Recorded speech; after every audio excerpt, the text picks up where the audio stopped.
5장은 예수님께서 게네사렛 호수, 갈릴리 호수의 제자들을 찾아가시고 거기서 시몬을 만나주시는 장면이 기록되어 있습니다. 오늘 본문을 들어가기 전에 누가복음 4장 마지막 부분에 보시면 예수님께서 가버나움이라는 동네에서 집중적으로 사역을 하십니다. 그래서 거기 회당에서 말씀을 전하시기도 하고 또 마을에 가서 병자를 고쳐주기도 하고 그리고 더 많은 병자들이 예수님께 찾아와서 만나고 기도 받기를 요청을 하죠.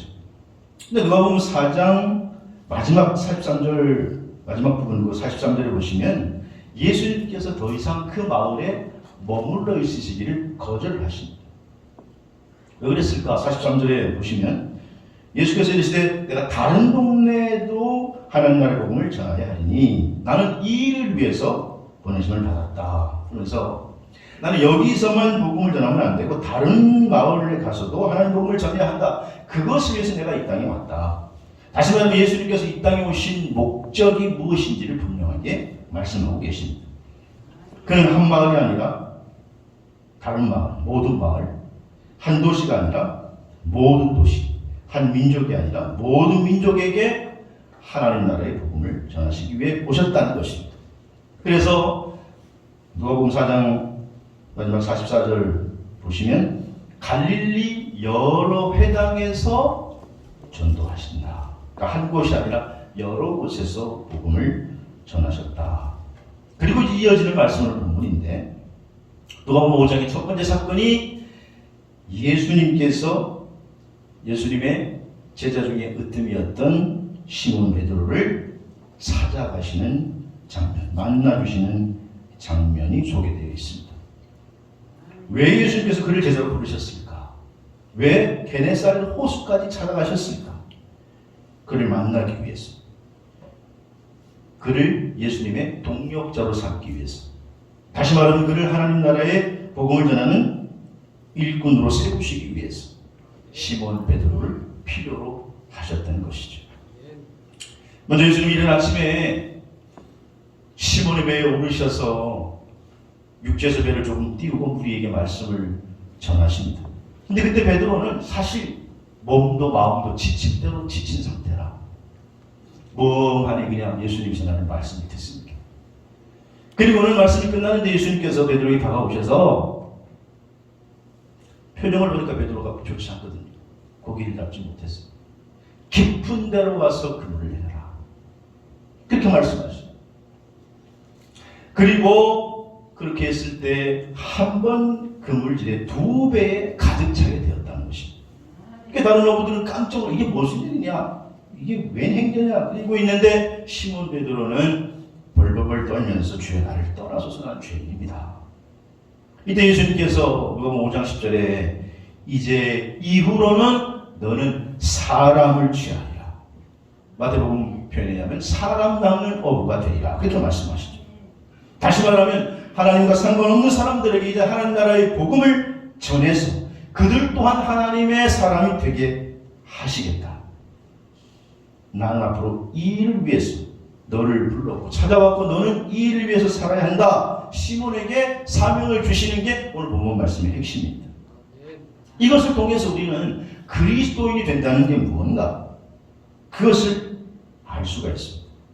여러분 그리스도인이 된다는 게 뭘까요? 세상에서는 그리스도인이라고 얘기하면 교회에 다니는 사람, 교회에 나가면 저 사람 예수쟁이야, 그리스도인이야 라고 말을 하죠. 그러나 성경은 그리스도인이 된다는 것은 다른 말로 하면 예수님의 제자가 된다는 것인데 예수님의 제자가 된다는 것은 먼저 예수님을 내가 인격적으로 만나고 그리고 그분의 말씀에 순종하고 그분이 주신 사명, 미션을 수행하여 삶 속에 기적을 일으키는 사람이 그리스도인인 줄로 믿으시기 바랍니다. 그래서 오늘 본문을 중심으로 그리스도인이 된다는 것 이라는 제목으로 인견을 나누고자 하는데 그리스도인이 된다는 것은 첫째는 뭐냐? 예수님이 먼저 찾아와 만나주시는 것입니다. 오늘 3절에 보니까 예수께서 한 배에 오르셨는데 그 배가 누구의 배예요? 시몬의 배라. 그렇게 말씀하셨습니다. 예수님은 지금 밤새 고기잡이를 했지만 한 마리도 잡지 못해서 허탄한 마음으로 그물을 정리하고 있는 시몬에게 찾아가신 것입니다. 시몬은 지금 영문도 모르고 자기 배에 오르고 있는 낯선 분에게 아무 말을 못해요. 아니, 당신 누굽니까? 왜 내 배에 오르십니까? 아우, 지금 밤새 고기 한 마리 못 잡고 지금 피곤해 죽겠는데 왜 내 배에 타십니까? 그런 말도 못하고 그냥 물끄러미 지금 근무질을 하면서 예수님의 설교 말씀을 한참 듣고 있었던 것입니다. 근데 그 말씀을 듣는 중에 조금씩 그분이 어떤 분인지 깨닫게 되었겠죠. 여러분, 예수님은 누구십니까? 그분은 온 세상 만물을 창조하신 창조주이시고 구세주인 줄로 믿습니다.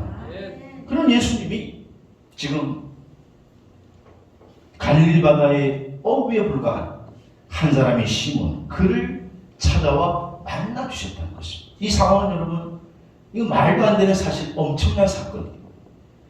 여러분, 만약에 그럴 리가 없겠지만은, 얼마 전에 대통령 후보들이 TV에서 사자 토론을 했잖아요.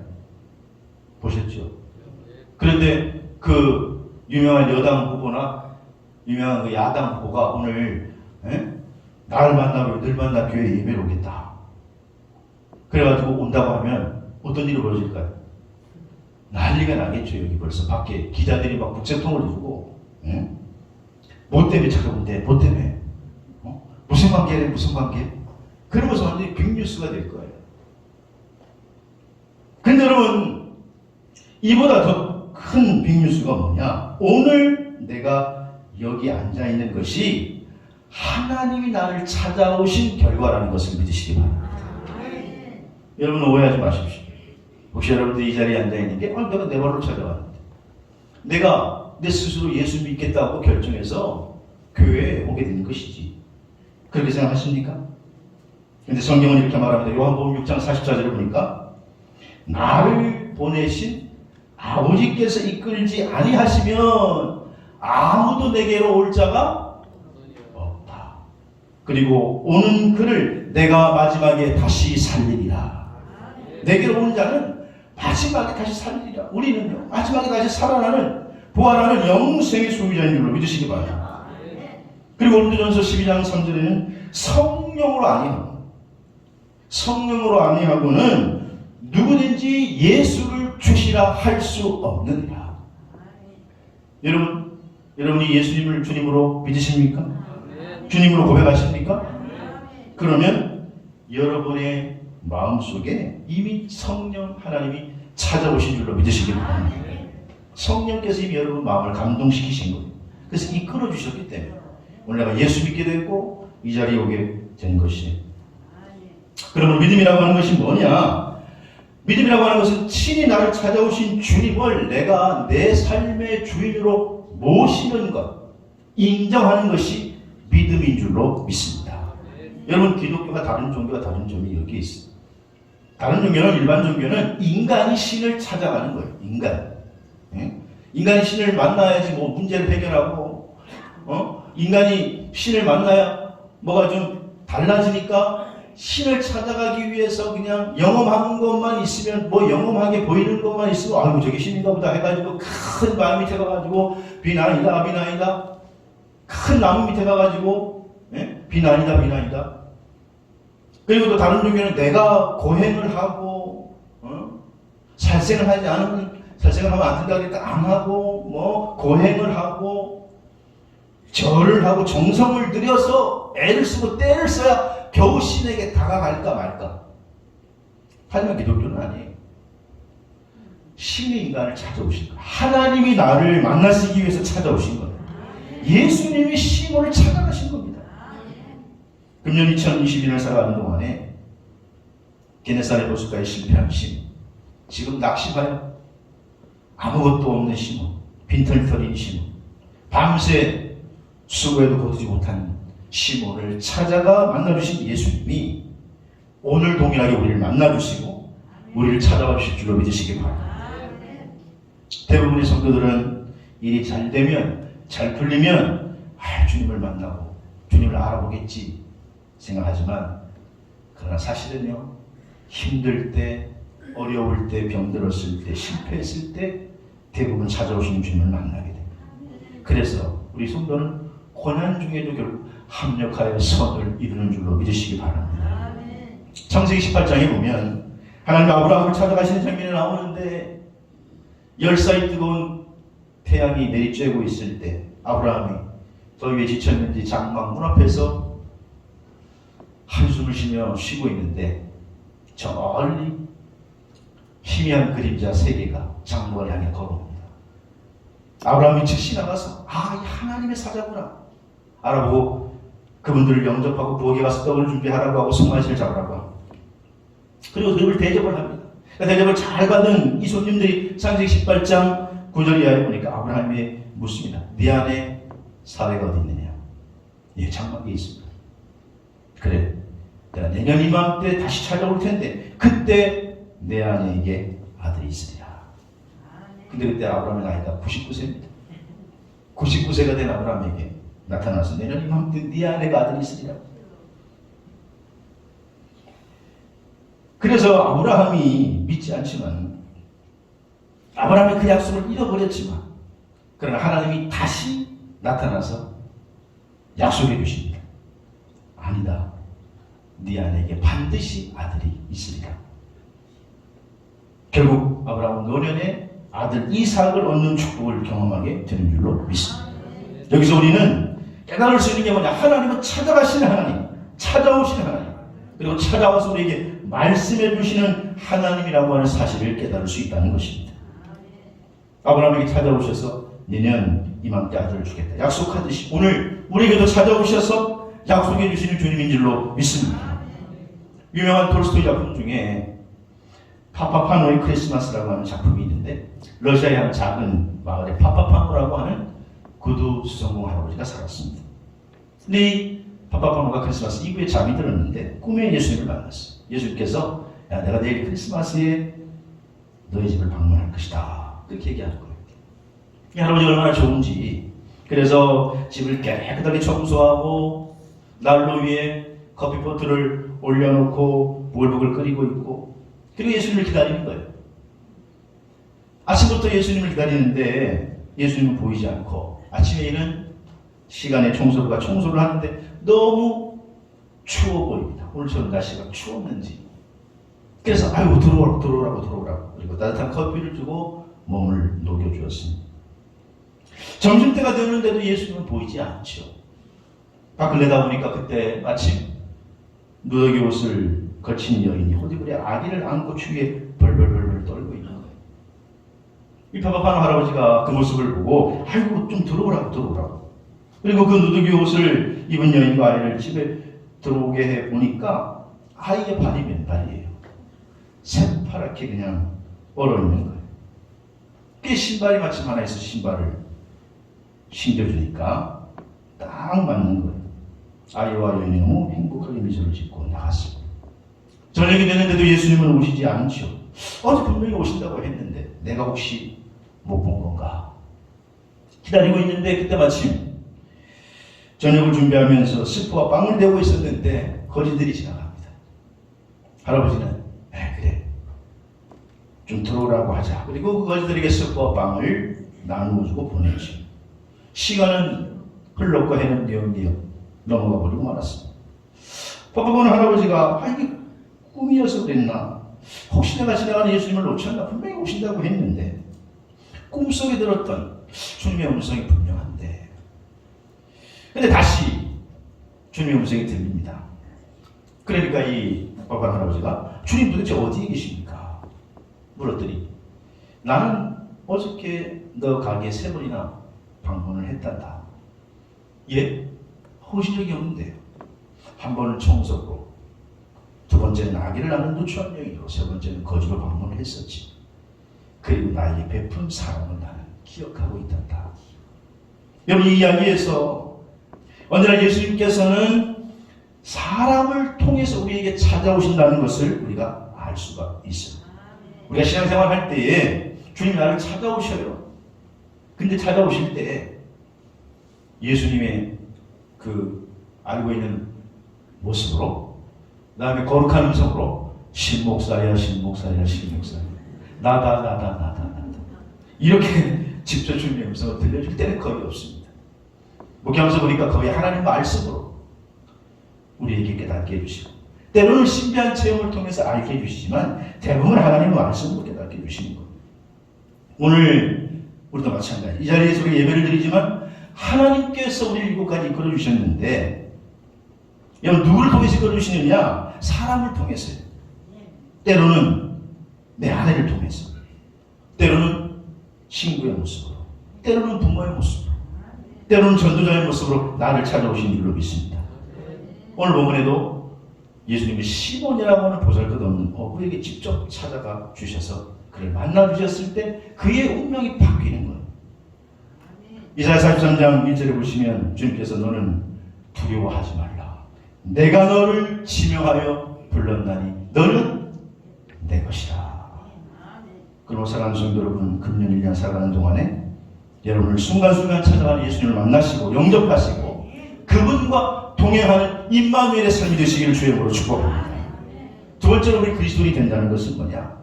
그리스도인이 되면요, 주님의 말씀에 온전히 순종하는 것입니다. 오늘 시몬은 예수님의 말씀에 전적으로 순종을 했어요. 오늘 본문 5절에 보니까 선생님 내가 밤이 새도록 수고할 때 잡은 게 없지만은 뭘 의지하여? 말씀에 의지하여 내가 그물을 내리리이다. 오늘 이 5절은 시몬의 믿음과 순종의 모습을 보여주고 있죠.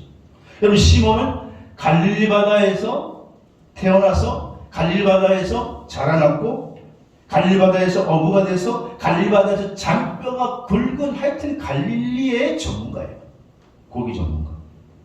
어디 가면 고기가 많고 어디 가면 고기가 없고 언제 고기가 잘 잡히고 언제 고기가 잘 안 잡히는지를 다 압니다. 갈릴리 호수는 다른 명칭으로 오늘 보면 게네사렛이라는 말을 썼죠. 게네사렛 혹은 긴네렛이라고도 하는데 이 게네사렛 호수가요, 지도를 보면 어떻게 생겼냐면은 갈릴리 바다 지도를 이렇게 보시면 저게 이렇게 긴네렛이라고 하는 뜻이 뭐냐면 수금이라는 뜻이에요. 수금. 수금처럼 생겼나요? 이렇게 수금 이렇게 생겼죠. 수금. 수금을 알아야 말이지.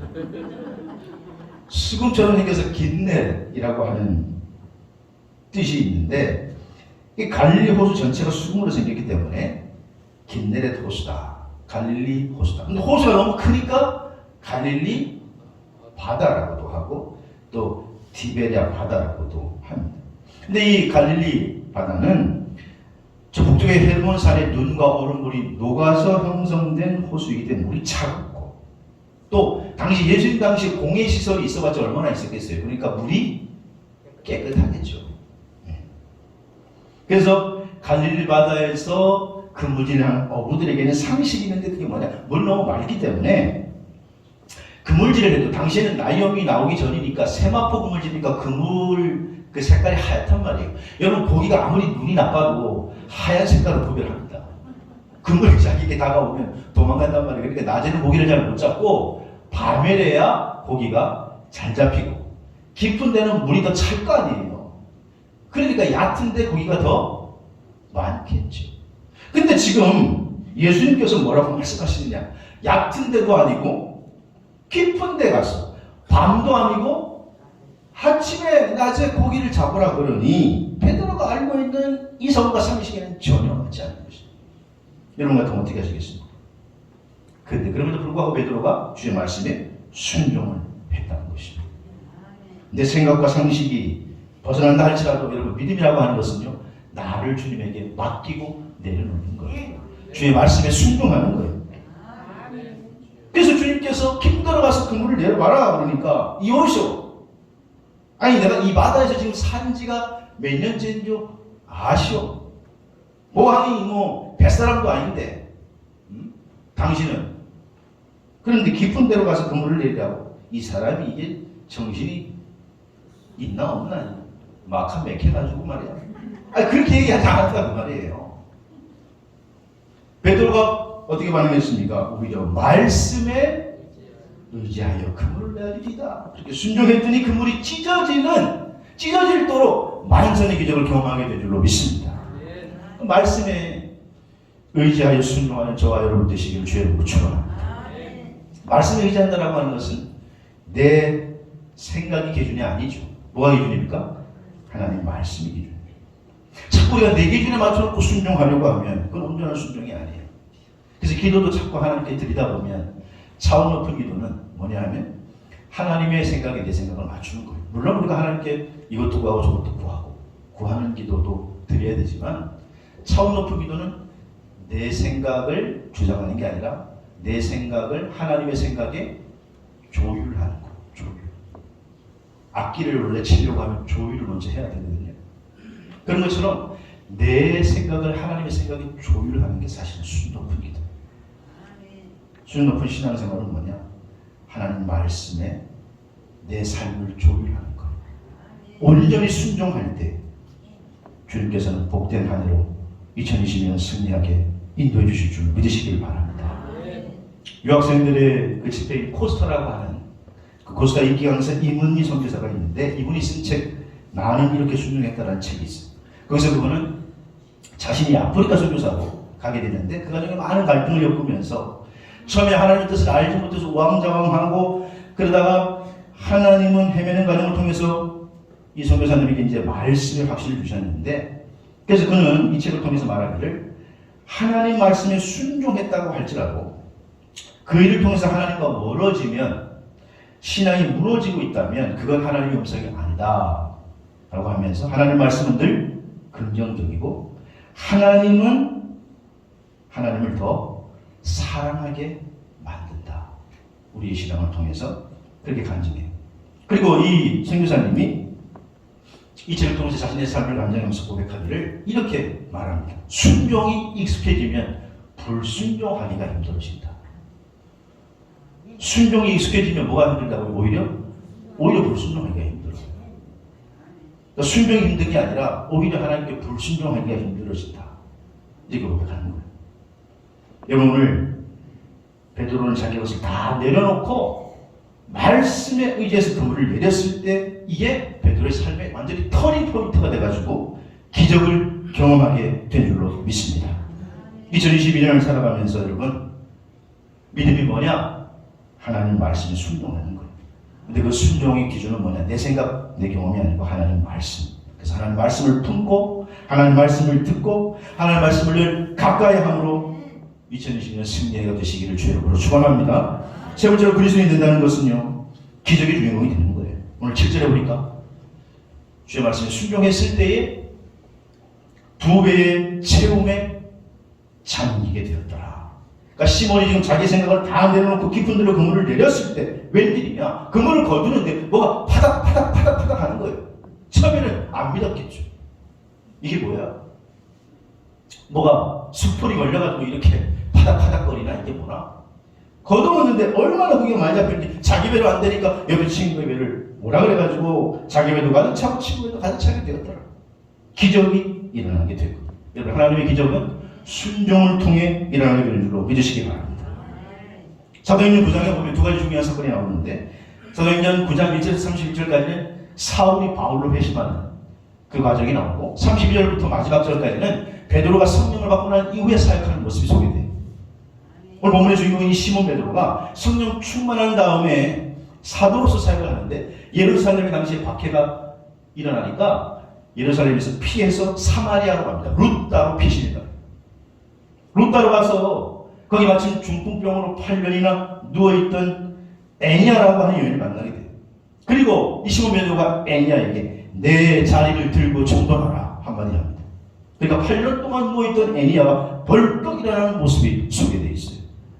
그리고 36절 이하에 보니까 또 룻다에 가까운 요바의 다비다라고 하는 여성이 사는데 이 여성은 참 마음이 착하고 구제를 많이 하는 사람이나 그 동네 가부들에게 옷도 다 이렇게 지어주고 베풀어주고 사랑이 많은 사람인데 갑자기 죽어요. 이유를 모르겠어요. 그러니까 다비다를 아는 사람들이 너무 슬퍼가지고 이 다비다를 다락방에 넣어놓고는 거기 룻다에서 가까운 요바에 지금 베드로가 있음을 알고 빨리 사람을 가지고 베드로 사도를 좀 시몬 베드로 사도님을 빨리 오라고 하세요. 내용을 전해요. 그 룻다에 있던 시몬 베드로가 요바로 가보니까 정말 다비다가 죽어있단 말이에요. 근데 그 다비다를 보면서 그냥 과부들이 그 다비다가 준 옷을 가지고 울면서 막 하니까 너무 마음이 아픈 거 베드로도. 그래서 시몬 베드로가 다비다를 보더니 이렇게 얘기해. 다 나가라. 다 나간 다음에 다비다야 일어나라. 이게 이 한마디에 죽었던 다비다가 눈을 뜨고 베드로 앞에 앉아 있게 됩니다. 나중에 이 경림은 모든 사람들이 보고 하나님께 영광을 돌리고 시몬은 기적의 주인공이 된 줄로 믿습니다. 여러분, 기적이라고 하는 것은 뭐예요? 사람이 할 수 없는 일을 하는 게 기적이죠. 2022년을 출발해서 한 달이 지났습니다. 여러분, 2022년을 앞으로 어떻게 일이 벌어질지 예측하기가 어려워요. 정치적으로 중요하게 대선을 앞두고 있고, 경제적으로도 그렇고 개인적으로도 그렇고 어떻게 우리 인생이 펼쳐질지 예측하기 어려워요. 코로나 전염병이 이제 좀 창궐해서 이제는 사라질지 그것도 사실 예측하기 어렵습니다. 그러나 이런 때에 우리들마다 성도들의 가정의 삶의 일터에 하나님이 개입하셨습니다. 하나님의 기적을 경험하는 주인공 되시기를 주의 이름으로 축원합니다. 하나님의 기적을 경험하는 게 뭐냐? 그리스도인의 삶이에요. 2009년 1월 15일 날 세상을 떠들썩하게 했던 한 항공기 사건이 벌어졌는데, 미국의 US 에어웨이스 항공기가 승객 150명을 태우고 가다가 정상적으로 비행기 활주로에 착륙하지 않고 뉴욕 맨하탄 옆에 허드슨 강이라고 하는 그 강에 불시착하게 됩니다. 근데 기적적으로 이 비행기 안에 들어있던 150명의 승객들이 다 살아났어요. 그래서 이게 나중에 후에 영화로도 만들어졌죠. 이 사건이. 그래서 썰리 허드슨 강의 기적, 표정을 보니까 안 바꾸네. 그 영화로 만들어졌어요. 그런데 그때 생존했던 그 비행기 안에 타고 있던 한 린다라고 하는 여인이 어메이징 그레이스라고 하는 책을 썼습니다. 이 책의 저자 한 린다는 사실 언니와 사이가 안 좋았는데, 언니가 뇌출혈로 쓰러졌다는 소식을 듣고 언니 집에 방문했다가 돌보고 관계를 회복하고 다시 집으로 돌아오는 길에 그 비행기를 탔는데, 그 비행기가 불시착해가지고 이 비행기의 엔진이, 그러니까 비행기가 새대와 부딪혀가지고 엔진이 고장이 난 거예요. 그러니까 갑자기 비행기가 떨어지는데 지금 추락하고 있는 거예요, 비행기가. 그래서 조종사가 그냥 비행기를 강가로 불시착하게 되는데, 여러분 그때 그 짧은 순간에 승객들이 얼마나 떨었겠어요? 뭐라고 생각했을까요? 나는 이제 죽었구나. 문자가 막 보내고 말이에요.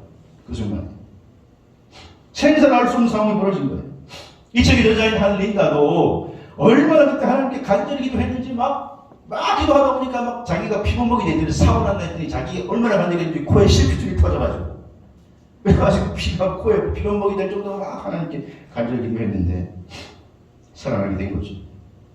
그 책에서 이 한 린다는 당시 상황을 이렇게 기록합니다. 나는 참으로 여러 번 위기에서 구출받은 사람이다.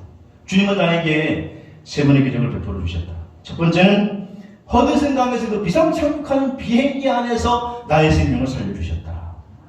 두 번째는 내 10대 시절에 너무 힘들게 살아왔고 폭행과 좌절 그리고 암흑 속에 어둠 속에 살아갈 때 너무 힘들어서 수면제 수백알을 먹고 죽으려고 했는데 거기에서도 하나님이 나를 건져주셨다. 그런데 가장 큰 기적은 하나님이 내 인생 가운데 나를 찾아와 주셨고, 나를 만나 주셨고, 나를 자녀 삼아 주셨고, 나를 소유 삼아 주신 것이 가장 큰 기적이다. 그게 그렇게. 이 책에서 그녀는 이렇게 믿음의 고백을 합니다. 하나님이 구출하지 못할 인생은 아무도 없다. 하나님이 구출하지 못할 인생은 아무도 없어요. 사랑하는 성도 여러분 삶의 현장에 지금 어떤 일이 벌어지는지 저는 다 알 수 없습니다. 물론 나름대로 괜찮은 삶도 있겠지만, 그러나 너무너무 힘든 시간을 보내는 분도 계실 것입니다. 힘드신 분들 절망과 좌절의 자리에 앉아있지 말고 오늘 예수님이 찾아오시는 그분의 손을 잡고 일어서시기를 주의 이름으로 축원합니다. 일어서기를 축복합니다. 오늘 시몬 베드로에게 여러분 가장 큰 기적은요, 시몬 베드로가 이게 무슨 일이야? 고기가 이렇게 많이 잡혔어? 한마디로 얘기하면 돈을 이렇게 내가 많이 벌었어? 그게 기적일까요? 죽은 사람을 살렸던 게 기적일까요? 여러분, 오늘 본문에 시몬이 기적을 경험하기 전에 주님을 뭐라고 부릅니까? 랍비요, 선생님이요. 내가 밤이 새도록 고기를 잡지만 못 잡았습니다. 그리고 그물을 의지해서, 말씀을 의지해서 그물을 내리겠습니다. 근데 여러분, 그 후에 놀랍게 기적을 경험하고 나서 베드로가 시몬이 주님을 뭐라고 호칭합니까? 주여, 퀴리노스. 당신은 나의 주인이십니다. 내 인생의 주인이십니다. 내 삶의 주인이십니다. 기적을 경험하고 그는 주님에 대한 호칭이 바뀌었어요. 이게 바로 베드로 삶의 터닝 포인트예요. 그저 업으로 한순 그냥 갈릴리 바다에서 그냥 그렇게 사라져갈 인생이 아니라 그는 위대한 하나님의 사도 베드로. 기톨릭은 아직도 베드로를 일대교황으로 추앙하는 놀라운 인생 터닝 포인트를 베드로가 맞이하게 된 줄로 믿습니다. 그게 가장 큰 기적이에요. 돈이 많은 건 게 아니고 죽은 자를 살린 기적이 아니고 주님을 만난 게 가장 큰 기적인 줄로 믿습니다. 오늘 내 인생에 여러분 가장 큰 기적이 뭐예요? 내 아내를 만난 거? 내 남편을 만난 거? 목사님 그런 모르는 소리는 하절결결을 봤어요. 돈을 많이 번 거? 여러분 오늘 게네사렛 호숫가에 시몬을 찾아오신 주님이 나를 찾아와 주시는 줄로 믿습니다. 근데 나를 찾아오신 그 주님은 어떤 분이냐? 그분은요 하나님의 아들, 아니 하나님이십니다. 그분이 신성을 가지고 있어서 고기가 어디에 있는지 많이 있는지를 알고 온 세상 만물을 창조하신 분이기 때문에 모든 것을 꿰뚫고 계시고 내 인생을 꿰뚫고 계시고 내 과거, 내 아픔, 나의 모든 것을 알고 계시는 그분을 주님으로 인정하고 맞이하는 순간 내 인생은 놀라운 기적이 벌어지는 줄로 믿으시기 바랍니다. 그리고 우리는 그분의 말씀에 순종해서 따라가기만 하면 되는 거예요. 그분은 지금도 이렇게 말씀하십니다. Follow me, 나를 따라가라. Believe me, 나를 믿어라. 나를 믿고 내 인생을 맡겨라. TV 프로그램 가운데 가장 보험적인 방송 도시어부가 있습니다. Follow me, Believe me를 외치는데 참고로 제 동생이 촬영한 강조를 했는데 PPL입니다. PPL. 가장 보험적인 방송 도시어부 많이 시청해 주시기 바랍니다. 여러분 주님은요, 네? 나를 따라오라. Follow me. 나를 믿어라. 나의 인생을 맡겨라. 그분의 삶을 따라가면 그게 기적의 삶이 되는 줄 믿으시기 바랍니다. 2022년 하나님의 기적을 경험하는 한 해의 주인공이 저와 여러분이 될 수 있기를 주의 이름으로 축원합니다.